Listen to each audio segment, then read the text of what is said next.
Hello दोस्तों, अस्सलाम वालेकुम। कैसे हैं आप सब? उम्मीद करता हूँ आप सब ठीक होंगे। हमने जो सीरीज़ शुरू कर रखी है मध्यकालीन भारत, आज हमारी दूसरी क्लास है। आज हम पढ़ेंगे भारत पर तुर्कों का आक्रमण। कल हमने पढ़ा था भारत पर अरबों का आक्रमण, वो मोहम्मद कासिम था। आज हम पढ़ेंगे जो वो है भारत पर तुर्कों का आक्रमण। तो शुरू करते हैं।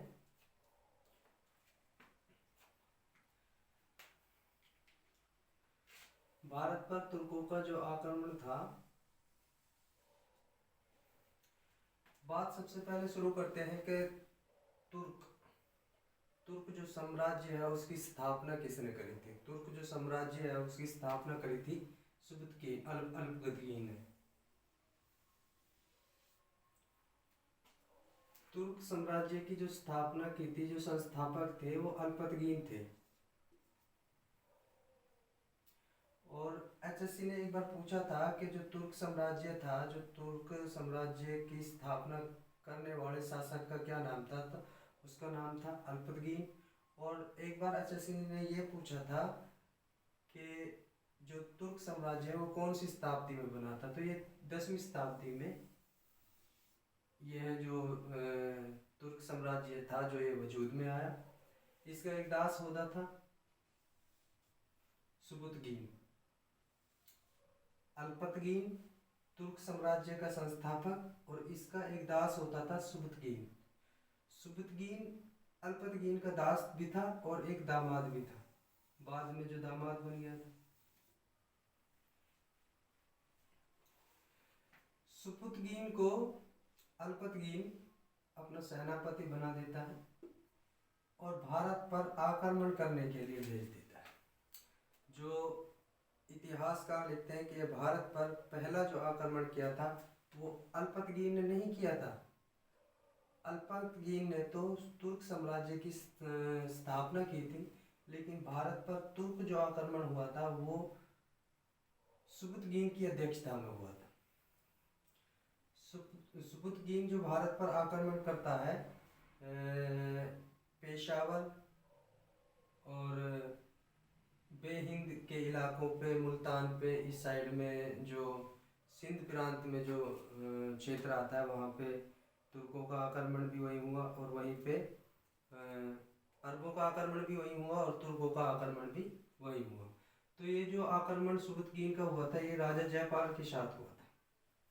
राजा जयपाल, एचएससी ने एक बार पूछा था कैसा राजा था, ये एक हिंदू राजा था।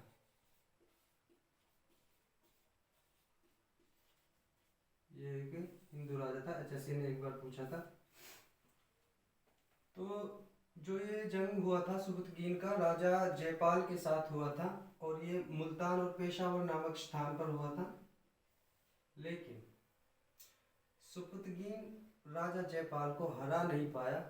इस वजह से राजा जयपाल ने और सुबुतकीन ने राजा जयपाल के साथ संधि कर ली और वापस चला गया।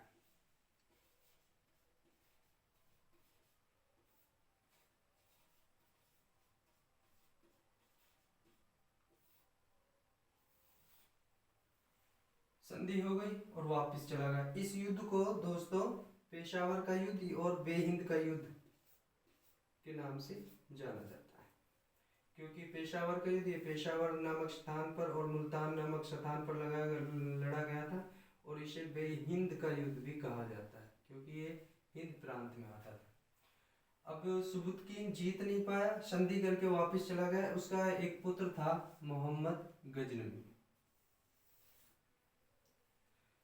अब यहाँ से आगे हम पढ़ते हैं मोहम्मद गजनवी के बारे में। ये तो हो गया था तुर्क साम्राज्य की स्थापना और भारत पर पहला तुर्क आक्रमण किसने किया, उस समय सिंध का राजा कौन था, ये सब हमने पढ़ लिया। और ये एक बार आप नोट कर लो, ये क्वेश्चन एक बार पूछा था कि हिंदू राजा था, कौन सा राजा था। राजा जयपाल कौन सा राजा था, हिंदू धर्म का मानने वाला राजा था। और इस युद्ध को भारत पर जो पहला तुर्क आक्रमण हुआ था उस युद्ध को क्या कहा जाता है, तो बेहिंद का युद्ध कहा जाता है और पेशावर का युद्ध भी कहा जाता है। ठीक है। और ये मुल्तान नामक स्थान और पेशावर नामक स्थान पर हुआ था। ये इतना आपने याद रखना। एक बार HSCC ने पूछा था कौन सी शताब्दी में तुर्क साम्राज्य की स्थापना हुई थी। 10वीं शताब्दी में तुर्क साम्राज्य की स्थापना हुई थी। इतना बस आपको याद रखना है, ये एक बार नोट कर लो।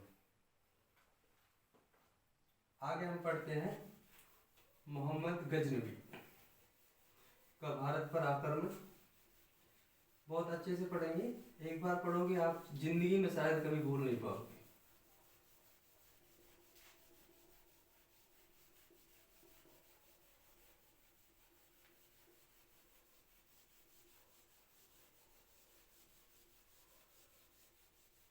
उम्मीद करता हूँ आपको समझ में आ रहा होगा।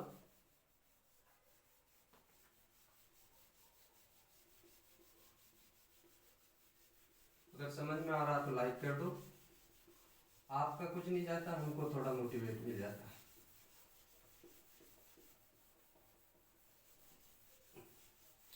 कल जो हमने पढ़ा था वो भारत पर पहला अरबों का आक्रमण था। आज जो हम पढ़ रहे हैं भारत पर तुर्कों का आक्रमण पहला।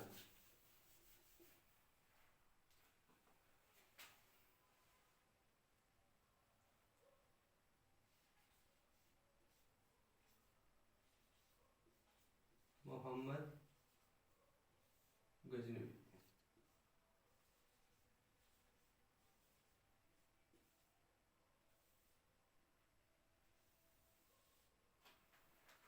कहते हैं दोस्तों, इसने भारत पर 17 बार आक्रमण करे और एक बार भी यह हारा नहीं था। इतना शक्तिशाली बादशाह था, इतना शक्तिशाली राजा था। 997 में, सॉरी, हाँ 997 में राजा बना।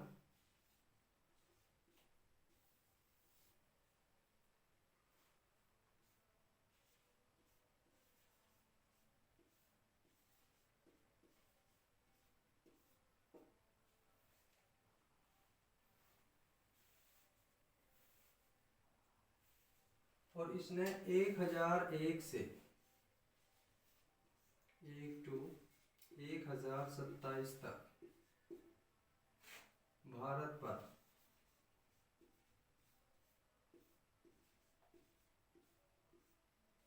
17 बार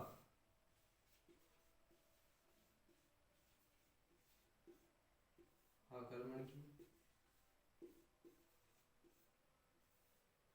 और कहते हैं दोस्तों, एक बार भी एक भी युद्ध ये किसी के साथ हारा नहीं था। ये नोट कर लेना एक बार।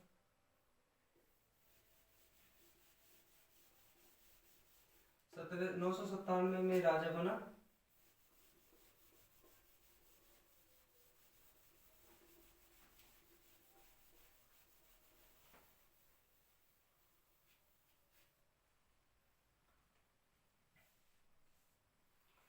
और मोहम्मद गजनवी जो था ये पहला राजा था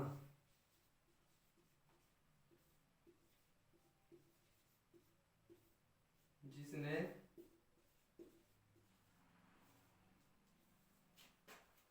सुल्तान की उपाधि प्राप्त की।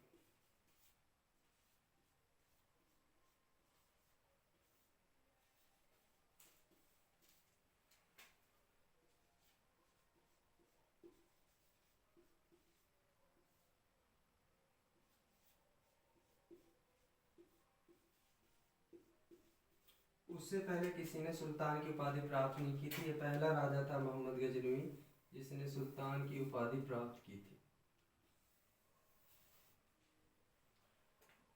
और ये आपको पता ही है कि ये 17 बार इन्होंने 1001 से 1027 तक भारत पर 17 बार आक्रमण किया और एक बार भी ये हारा नहीं था।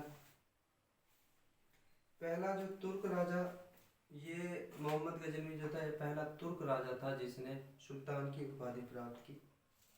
इसे मूर्ति भंजक भी कहा जाता है।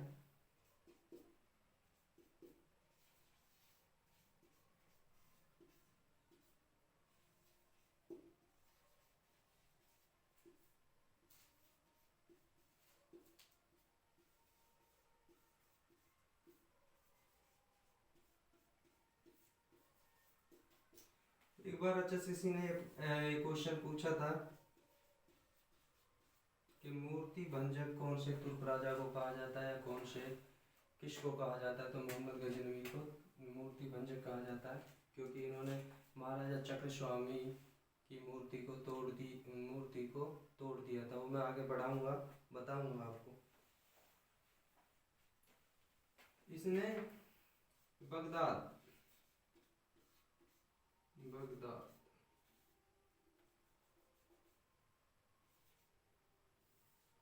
बगदाद का एक खलीफा था,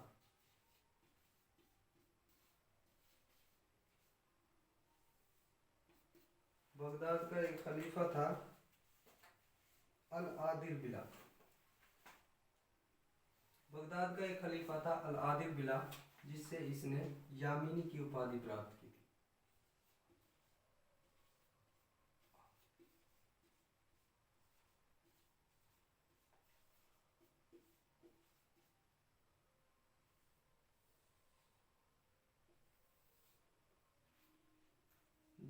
अल आदिल बिला ने महमूद गजनवी को यामीनी की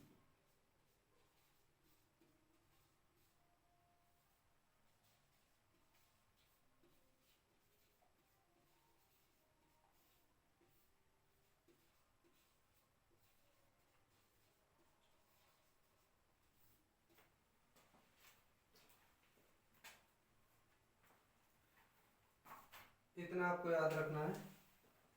अल आदिल बिला, एक बार ये क्वेश्चन आया था तो कि मोहम्मद गजनवी के दौर में वह कौन सा खलीफा था, वो खलीफा कहाँ का था जिसने मोहम्मद गजनवी को यामीनी की उपाधि प्राप्त की थी, तो वो बगदाद का खलीफा था। या ऐसे क्वेश्चन, ऐसे अब आगामी एग्जाम में इस तरह से क्वेश्चन आ सकता है कि बगदाद के खलीफा का क्या नाम है जिसने मोहम्मद गजनवी को यामीनी की उपाधि दी थी, तो उसका नाम था अल आदिल बिला। ये आपको ध्यान रखना, कुछ इंपॉर्टेंट फैक्ट्स। नेक्स्ट चलते हैं, अब आगे बात करते हैं मोहम्मद गजनवी के भारत पर आक्रमण।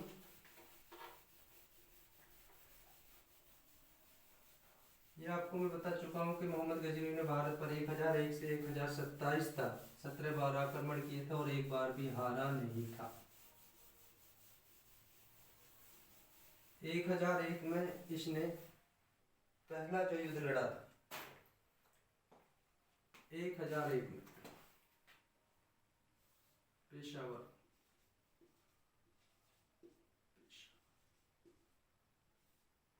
पेशावर का युद्ध,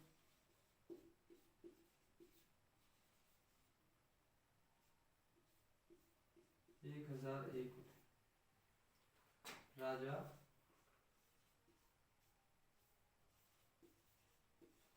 जयपाल के साथ।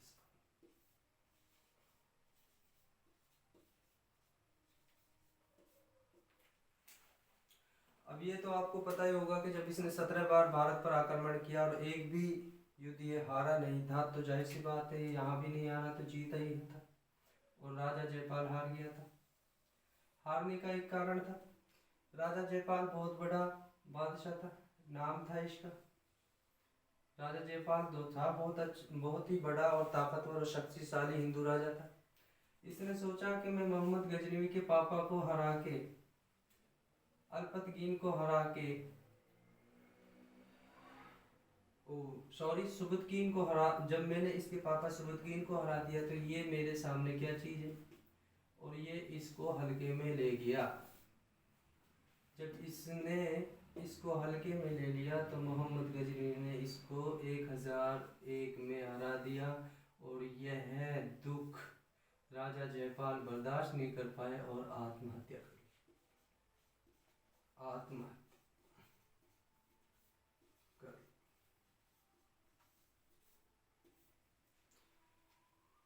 राजा जयपाल के साथ 1001 में मोहम्मद गजनवी का युद्ध होता है। ये राजा जयपाल वही है जिसका मोहम्मद गजनवी के पिता सुबुतकीन के साथ जो युद्ध हुआ था, जिसमें संधि हो गई थी। इसने सोचा कि गजनवी को तो मैं हरा ही दूंगा, जब मैंने इसके पिता को हरा दिया और इसे यह मोहम्मद गजनवी को हल्के में ले गया और मोहम्मद गजनवी ने इसको हरा दिया। और इस दुख में, इस संकट में कि मुझे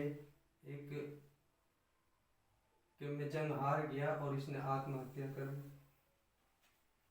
नेक्स्ट जो इसका युद्ध हुआ था वो हुआ था 1006 में।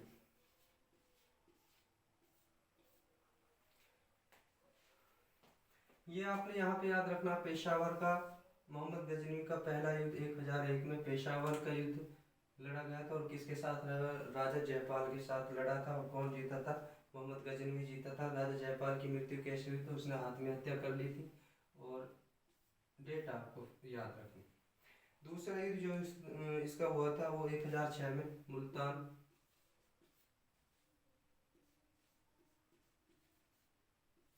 पर आक्रमण हुआ। उस समय मुल्तान का जो राजा था, राजा का नाम था अब्दुल फतेह दाऊद।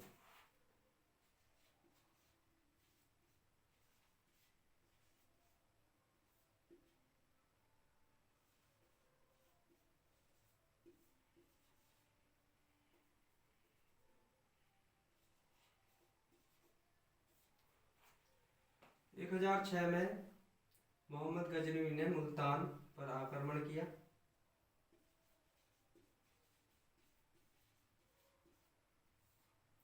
किसके साथ किया? अब्दुल फतेह दाऊद के साथ किया। उससे आगे चलते हैं। 1008 में इसने नगरकोट पर आक्रमण किया।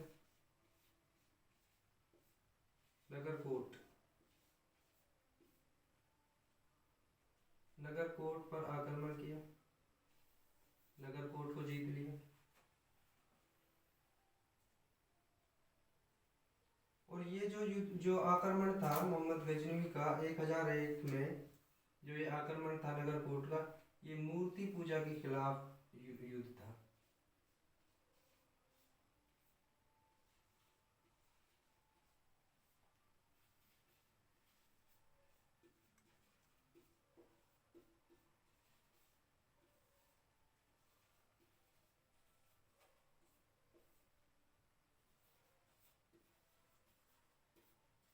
HSC एक बार यहाँ से क्वेश्चन पूछ चुकी है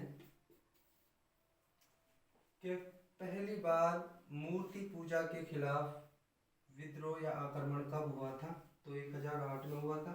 और किसने किया था? मोहम्मद गजनवी ने किया था। और कौन सा, उस युद्ध को क्या नाम दिया? नगरकोट का युद्ध। यह आपको ध्यान रखना। इतना उतारो, आगे चलते हैं। उम्मीद कर रहा हूँ मैं आपको आपकी समझ आ रही होगी। बहुत अच्छी क्लास है, आप थोड़ी शांति के साथ बैठे, सब अच्छे से समझ में आ जाए।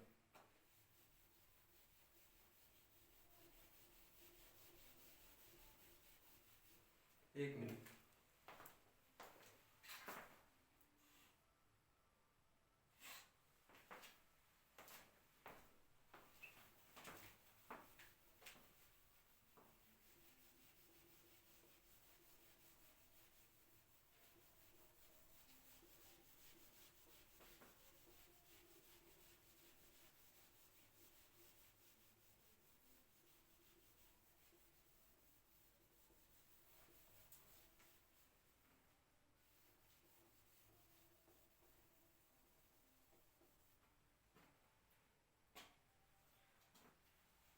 अगला युद्ध जो इसका होता है 1009 में,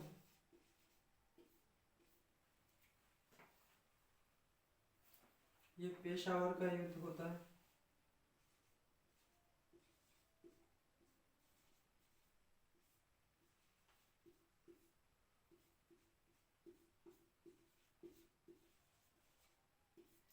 आनंदपाल के साथ। आनंदपाल जो है ना,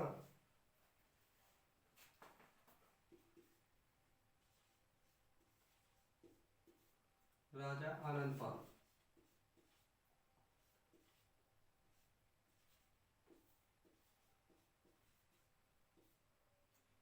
ये जो राजा आनंदपाल है, ये राजा जयसिंह का पुत्र होता है।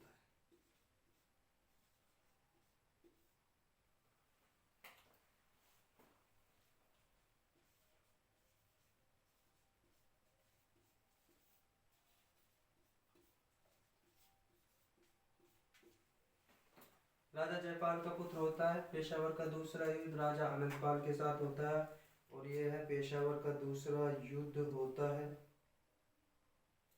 कहते हैं कि इस युद्ध में, पेशावर के दूसरे युद्ध में, राजा अनंतपाल के साथ अन्य 5 राजा मिलकर साथ लड़े थे। मोहम्मद गजनवी से।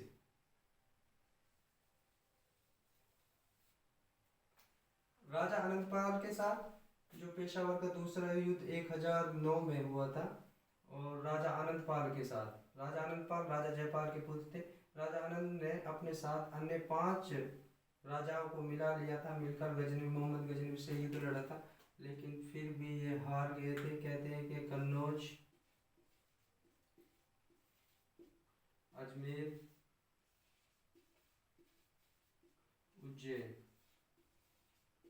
उज्जैन के राजाओं को साथ मिलाकर लड़ा था, लेकिन फिर भी युद्ध हार गए थे। अगला जो युद्ध हुआ था इसका 1014 में।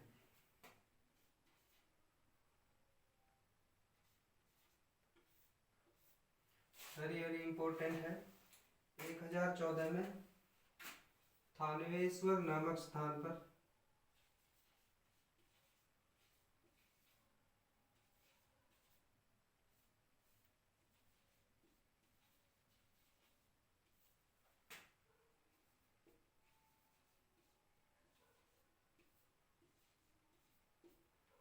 एक 1014 में मोहम्मद गजनवी का जो युद्ध हुआ था थानेश्वर नामक स्थान पर। थानेश्वर कहाँ पे? कुरुक्षेत्र में। और कुरुक्षेत्र कहाँ है? हरियाणा में।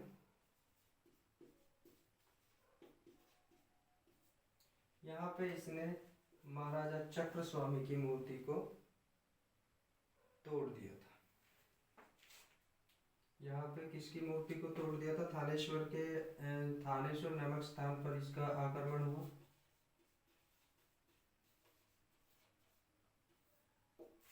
और चक्र स्वामी की मूर्ति को तोड़ दिया।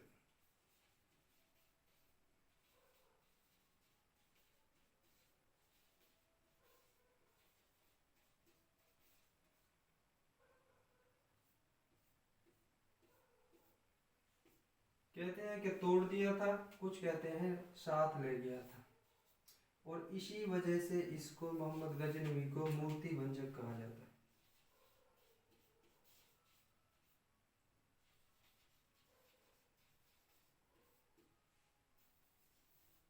एक 1014 में थानेश्वर पर इसने आक्रमण किया और वहां महाराजा चक्र स्वामी की मूर्ति को तोड़ दिया, और यही कारण था कि मोहम्मद गजनवी को मूर्ति भंजक भी कहा जाने लगा।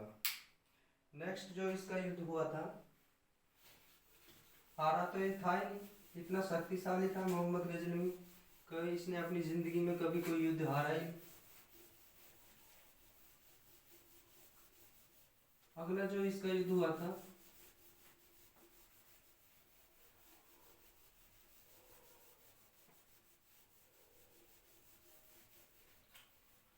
1018-1019 में।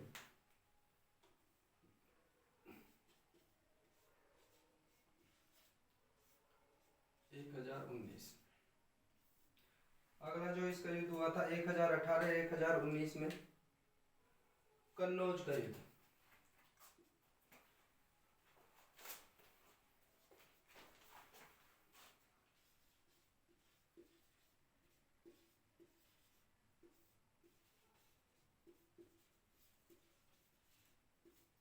एक 1018-1019 में जो इसका युद्ध हुआ था कन्नौज का युद्ध, राजपाल के साथ, राजा राजपाल के साथ।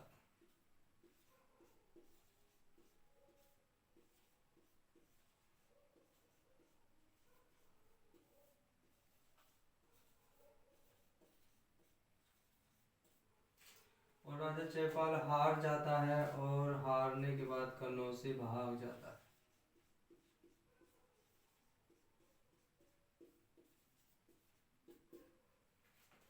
अगला जो इसका युद्ध हुआ था 1021 और 1021 और 22 में।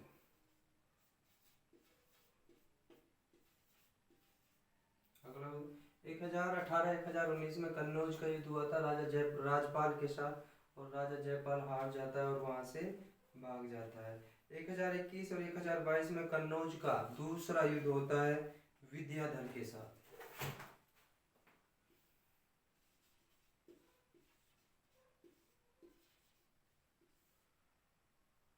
कन्नौज का सेकंड युद्ध होता है राजा विद्याधर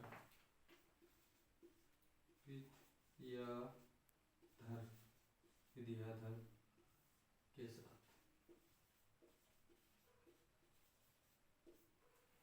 अगला जो इसका युद्ध होता है 1021 और 1022 में कन्नौज का दूसरा युद्ध राजा विद्याधर के साथ, और राजा विद्याधर हार जाता है। 1025 में गुजरात के सोमनाथ मंदिर को लूटता है। 1025 में गुजरात पर आक्रमण।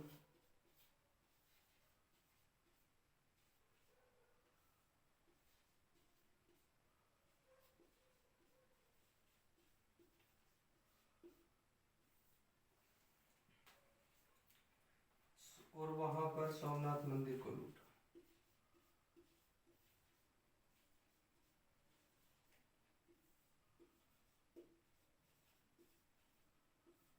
सोमनाथ मंदिर को लूट लिया था। इसको यह खबर दी गई थी कि गुजरात में सोमनाथ मंदिर है, उसमें सोने चांदी की भारी मात्रा में तादाद है, और ये वहां गया और सोमनाथ मंदिर पर इसने आक्रमण किया और सोना चांदी सारा लूट लिया और मंदिर को तहस नहस बर्बाद कर दिया। गुजरात का इसे आक्रमण कहा जाता है, और इसे मूर्ति भंजक इस वजह से भी कहा जाता है क्योंकि इसने मंदिर तोड़े थे, जो उसमें मूर्ति थी उनको भी तोड़ दिया था, और 1000 भारी माल जो मंदिर था उसमें बहुत सोना और चांदी था, सबको लूट कर जब ये जा रहा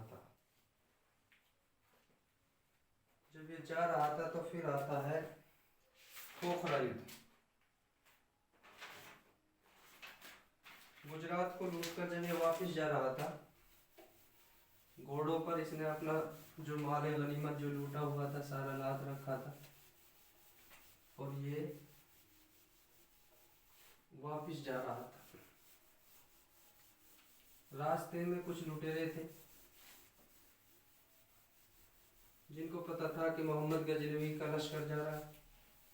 जब लश्कर सारा निकल गया, पीछे से साथ में जब गुजरात को लूट कर ये जा रहा था तो पीछे से खोखरा युद्ध, इसे खोखरा युद्ध कहा जाता है।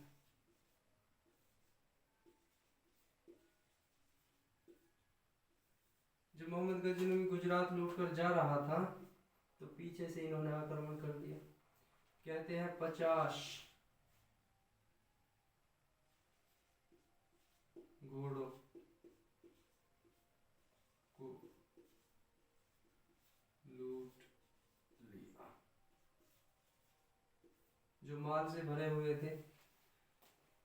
खोखरा युद्ध में लोगों ने 50 घोड़े को इसके को लूट लिया क्योंकि लश्कर बहुत बड़ा था, इसको पता ही नहीं चला था।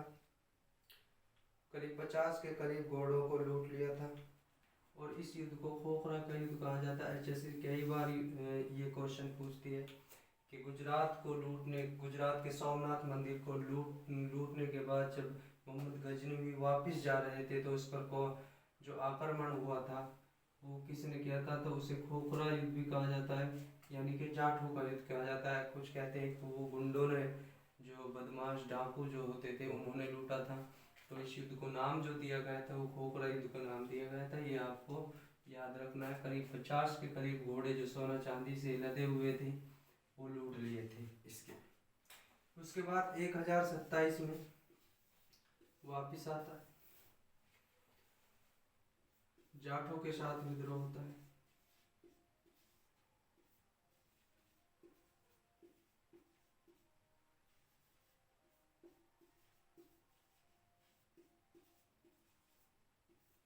विद्रोह होता है 1027 में जाटों के साथ विद्रोह होता है। ये तो इसके विद्रोह हो गए भारत पर के पेशावर का पहला युद्ध राजा जयपाल के साथ था। राजा 1001 में राजा जयपाल हार गया था और हारने के गम में उसने आत्महत्या कर ली थी।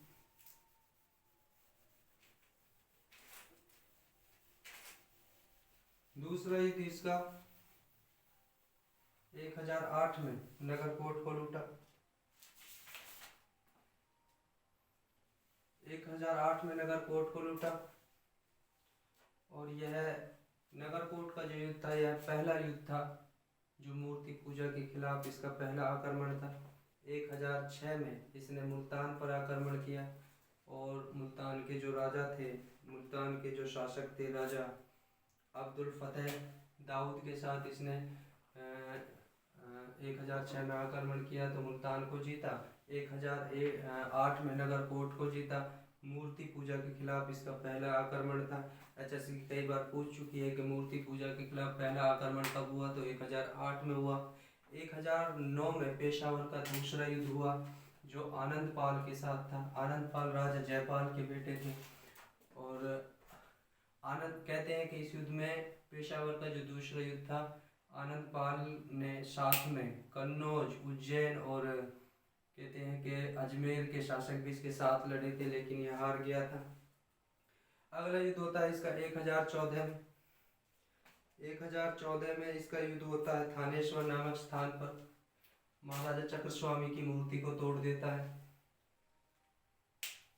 वहां लूट खसोट करके वापस हो जाता है।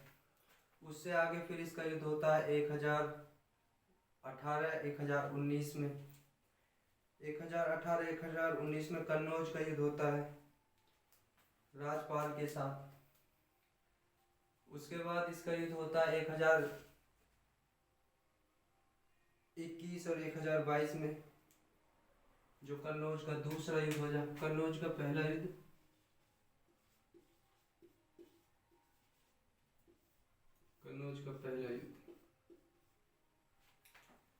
कन्नौज का जो पहला युद्ध होता है राजपाल के साथ।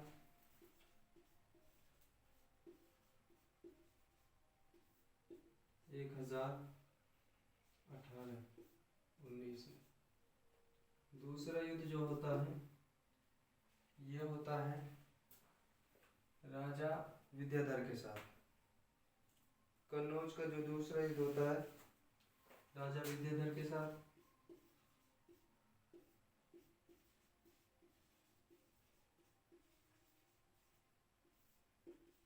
1020-21 में।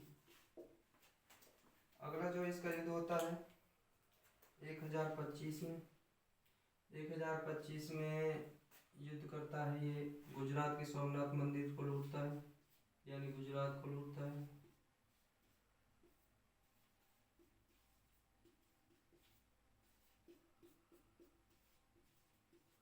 और 1025 में खोखरा युद्ध हुआ, खोखरों का आक्रमण।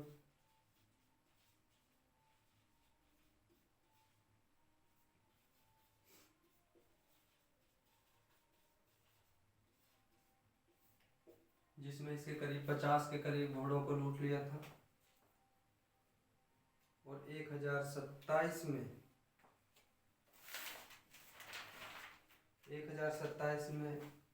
जाटों के साथ इसका विद्रोह हुआ था।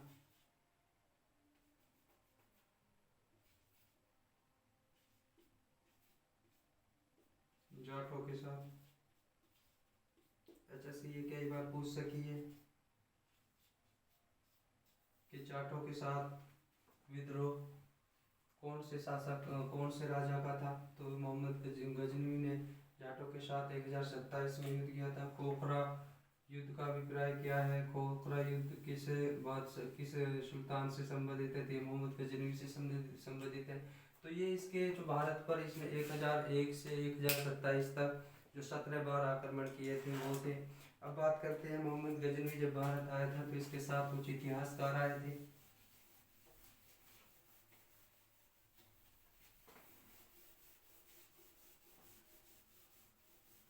इसके साथ आए थे कुछ इतिहासकार। महमूद गजनवी के साथ जो भारत आए थे उनमें पहला एक था फिरदौसी।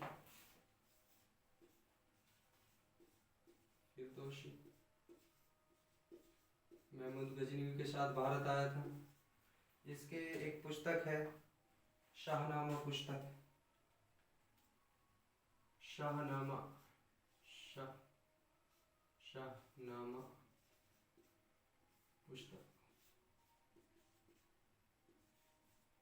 क्योंकि इतिहासकार थे फिरदौसी नामक इतिहासकार जिसने एक पुस्तक ली थी शाहनामा। दूसरा एक और आया था जिसका नाम था उत्बी।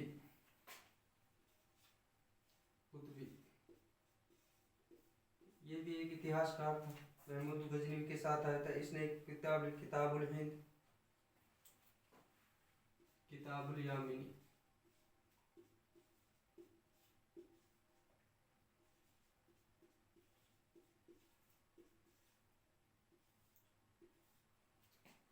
पहला तो था फिरदौसी ने जो किताब लिखी थी शाहनामा पुस्तक, एक बार यूपीएससी में पूछा गया था।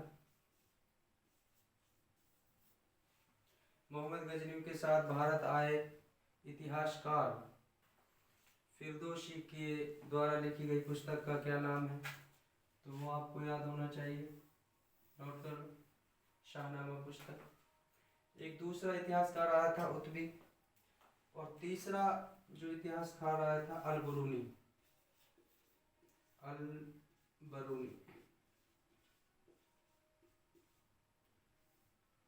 जो वर्ल्ड का बहुत बड़ा इतिहासकार था। इसने एक किताब लिखी थी तारीख हिंद।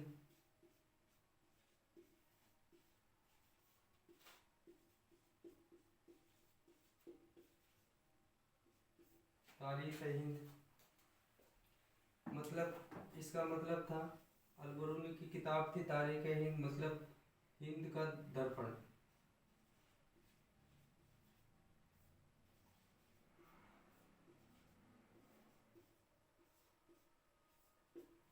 हिंद का दर्पण या तारीख हिंद भी कहा जाता है। और अल-बरूनी जो था ये पहला ऐसा मुस्लिम व्यक्ति था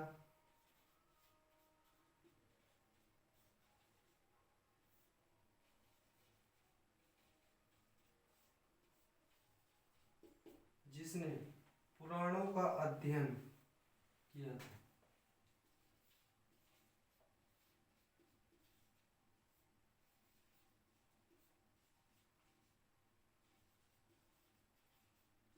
अध्ययन किया, ये चीज़ आपको याद रखनी वेरी इंपॉर्टेंट है। एक बार एसएससी सीजीएल सेकंड में ये क्वेश्चन पूछा गया था कि वह मुस्लिम व्यक्ति, वह मुस्लिम इतिहासकार कौन था जिसने पुराणों का अध्ययन किया था, तो अल-बरूनी नामक व्यक्ति ने पुराणों का अध्ययन किया था। या फिर इस तरह से क्वेश्चन है, पुराणों का अध्ययन करने वाला वह पहला मुस्लिम इतिहासकार कौन था, या पहला मुसलमान इतिहासकार कौन था, तो अल-बरूनी। ये आपको याद रखना है। आज जो हमने पढ़ा है मोहम्मद गजनवी के जो भारत पर तुर्क साम्राज्य का आक्रमण, भारत पर जो तुर्क साम्राज्य था उस पर आक्रमण किसने किया, तुर्क साम्राज्य की स्थापना किसने की। तुर्क साम्राज्य की स्थापना अल्पतगीन ने की, 10वीं शताब्दी में की। उसका एक दास्त हुआ करता था सुबुतगीन, बाद में उसका दामाद भी बन गया था। सुबुतगीन आक्रमण करता है राजा जयपाल के साथ, जो कि पेशावर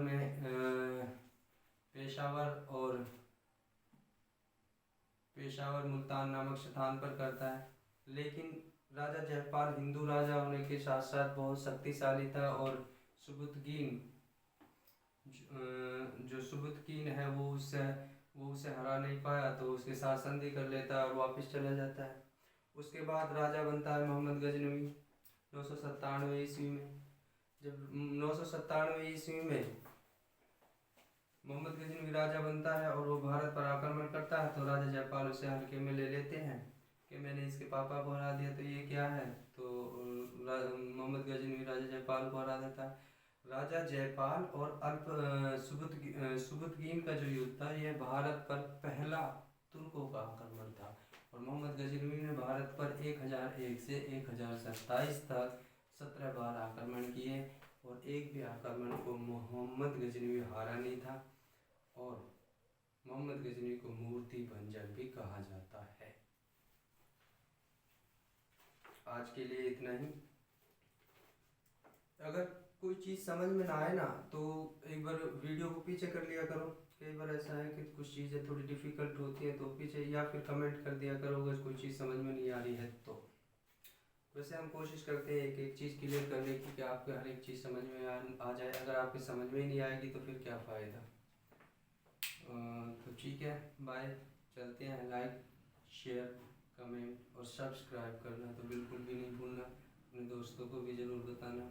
ठीक है, अस्सलाम वालेकुम।